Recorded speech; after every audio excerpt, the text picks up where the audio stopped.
The commercial gym you visit today, with its rows of machines and treadmills, chrome and rubber, music at a precise tempo, looks so familiar and normal. However, it is a very recent and very artificial phenomenon.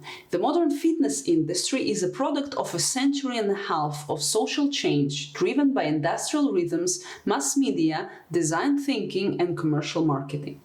To understand it, we must follow how desire, technology, and space converge to shape a place that we take today for granted. When industrialization hollowed out the varied functional movement of everyday life, a problem arrived in plain sight. Cities filled with people whose labor no longer demanded the range of motion their ancestors had.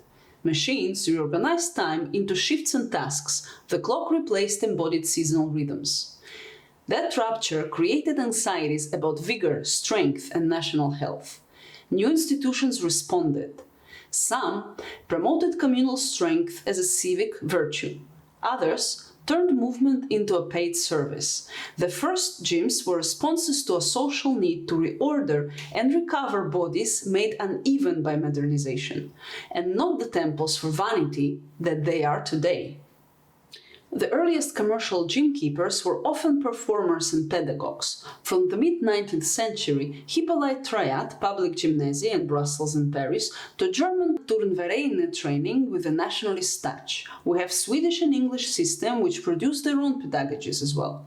Eugen Sandow's London Institute of Physical Culture at the end of the 19th century sold methods, equipment, and image. By adding scientific language to the rhetoric, exercise became a regimen grounded in physiology and hygiene, language that made the practice appear modern and necessary. Entrepreneurs like Jack LaLanne and Vic Tenney built clubs that looked less like training halls and more like showrooms. They introduced a new concept that included bright interiors, mirrors, saunas, even towel service. Membership was a commodity. The club was a branded space promising convenience and status. The body moved from a site of communal duty to a personal project. Training was now an act of self-presentation. This commercialization coincided with the technological turn inside the gym. The 60s and the 70s produced two important mechanical legacies. One was the mass production of selectorized weight machines. Harold Zinkin was the pioneer who industrialized strength equipment. He himself started as an acrobat and bodybuilder and acquired many titles in weightlifting competitions.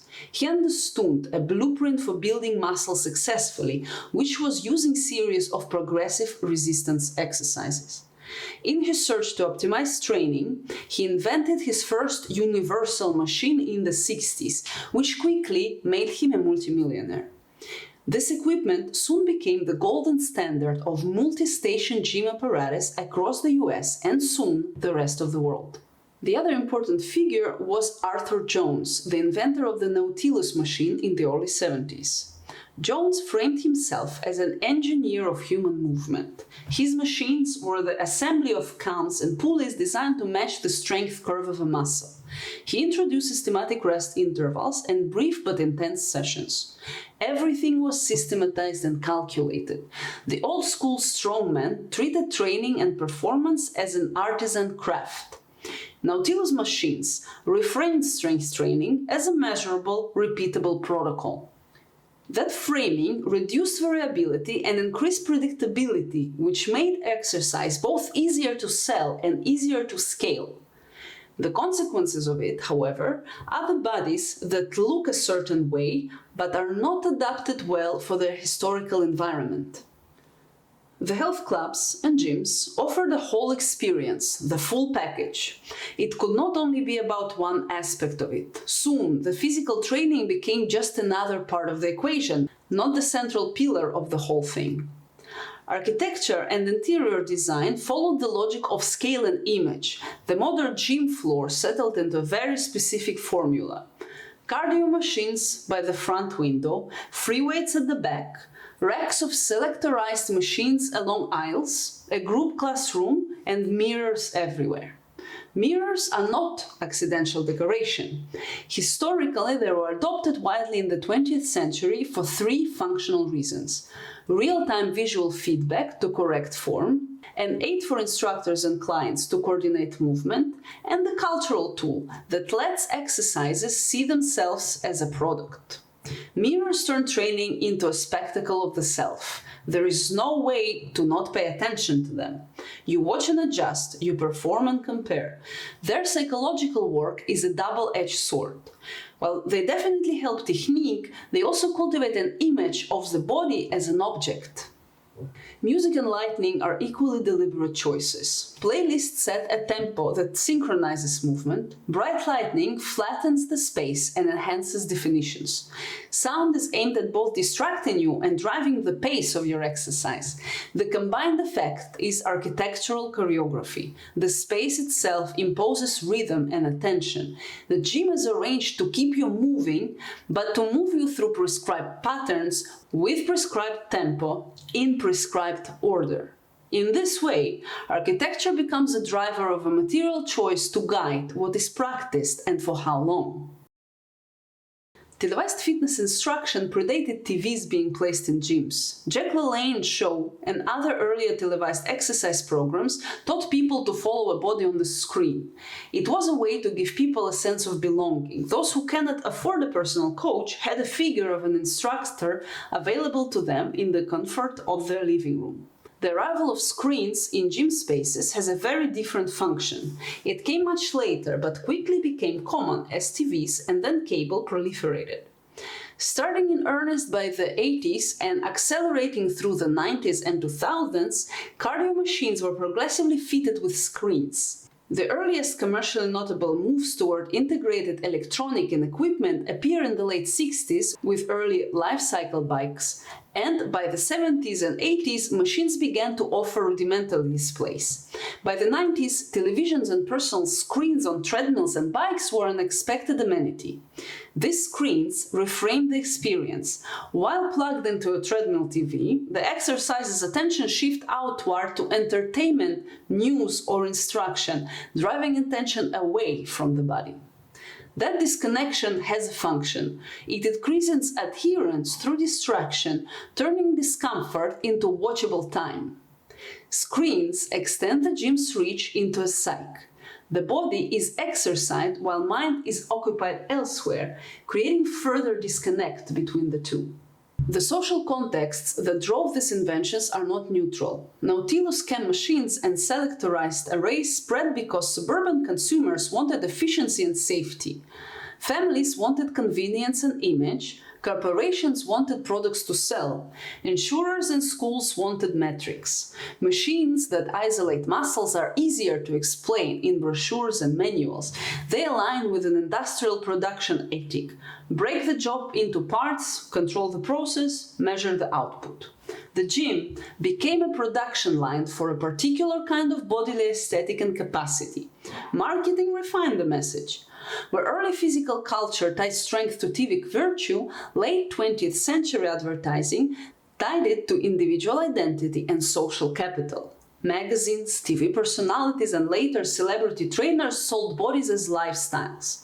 Memberships and class packages replaced public drills. The rise of personal training in the 80s professionalized coaching into a commodity. For a fee, you could buy expertise and a roadmap to a visible self. Companies sold equipment, protein, apparel, and supplements in a bundled ecosystem. Fitness became an industry that monetized time, identity, and attention. The modern gym's economy shapes behavior even further. It wasn't about movement for a very long time, but now it's not even about the shape of the body. Membership models encourage attendance through ritual and sunk cost. Class scheduling creates commitments that become social obligations. Social media extends the gym beyond the place, turning workouts into shareable proof of you taking care of the body. It became a status symbol, a lifestyle token. You do not even need to look good in real life anymore. If you look good on a picture in a gym, it's already enough to accumulate social capital. In other words, modern gyms offer a set of rituals in an identity economy. The architecture of the gym, its mirrors, music, and screens is part of that offer. It makes bodies legible, comparable, shareable. The background is almost as important as the body itself. That legibility has gains and losses. Precisely because gyms standardized movement, they make certain outcomes predictable. Increased muscle mass, improved wear-to max, precise aesthetic changes. But they narrow what movement means. Machines isolate. Treadmills loop landscape into monotony, and regimen sets value repetitions over variability. A generation that trains primarily in machines may gain strength in isolated planes, yet lose adaptability in complex motor tasks. The factory logic that once organized labor now organizes training, efficiency, and measurable output trumps holistic function. Resistance to that narrowing has been visible for some time. From the 19th and onward, alternative movements sought to recover variability. Functional training, parkour, natural movement communities, and the movement culture revival emphasize the damage that standardized fitness have done. When the gym becomes the primary place you move, everything else is being boxed into the same repeatable pattern.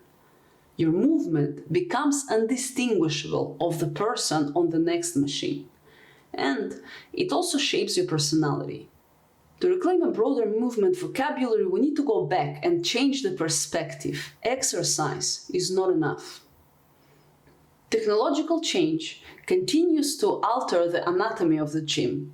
Connected equipment, integrated screen, wearable trackers, and app ecosystems have extended the gym's discipline into the daily life.